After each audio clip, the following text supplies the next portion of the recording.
नया साल, नई मुसीबत और लाखों वाहन मालिकों की बड़ी परेशानी।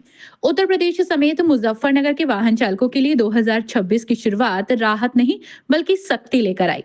केंद्र सरकार के सख्त आदेश के बाद अब मुजफ्फरनगर में वाहनों की मैनुअल फिटनेस जांच पूरी तरह बंद कर दी गई है। अब तक आरटीओ या एमवीआई अधिकारी वाहन देखकर फिटनेस सर्टिफिकेट जारी कर देते थे, लेकिन 1 जनवरी 2026 से ये व्यवस्था पूरी तरह खत्म हो गई। अब फिटनेस का फैसला इंसान नहीं, मशीन करेगी। भारत सरकार के सड़क परिवहन एवं राजमार्ग मंत्रालय यानी कि MORTH ने 17 नवंबर 2025 को एक अहम आदेश जारी किया था। आदेश के तहत उत्तर प्रदेश के 35 जिलों में मैनुअल फिटनेस टेस्ट पर रोक लगा दी गई। इस आदेश के तहत मुजफ्फरनगर का नाम भी सूची में शामिल कर लिया गया। अब ना तो आरटीओ ऑफिस में फिटनेस की फाइल जमा होगी और ना ही एमवीआई अधिकारी वाहन देखकर उसे पास कर पाएंगे। फिटनेस के लिए अब केवल ऑटोमेटिक टेस्टिंग स्टेशन यानी कि एटीएस ही मान्य होंगे। लेकिन सबसे बड़ा सवाल यही है कि जब मुजफ्फरनगर में एटीएस है ही नहीं तो वाहन मालिक जाए कहां? अब जिले के लोगों को फिटनेस के लिए बिजनौर के कीरतपुर या दूसरे जिलों की दौड़ लगानी पड़ेगी, यानी समय, पैसा और परेशानी तीनों की मार।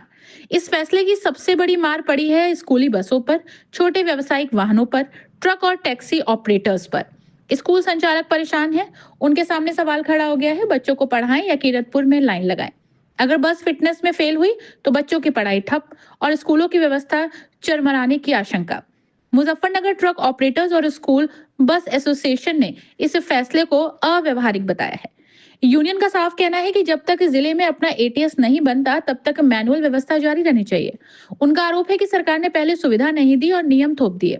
वाहन यूनियंस का कहना है कि दूर दराज के जिलों में जाकर फिटनेस कराना सीधे सीधे उत्पीड़न जैसा है और अगर कोई बिना फिटनेस सड़क पर उतरा तो भारी चालान, वाहन जब्ती और कानूनी कार्रवाई तय मानी जाएगी।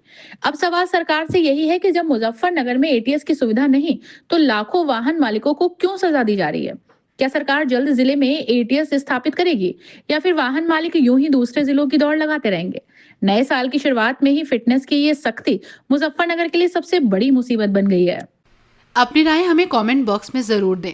ऐसे ही लेटेस्ट अपडेट्स के लिए हमारे चैनल रॉयल बुलेटिन को लाइक, शेयर और सब्सक्राइब करना ना भूलें।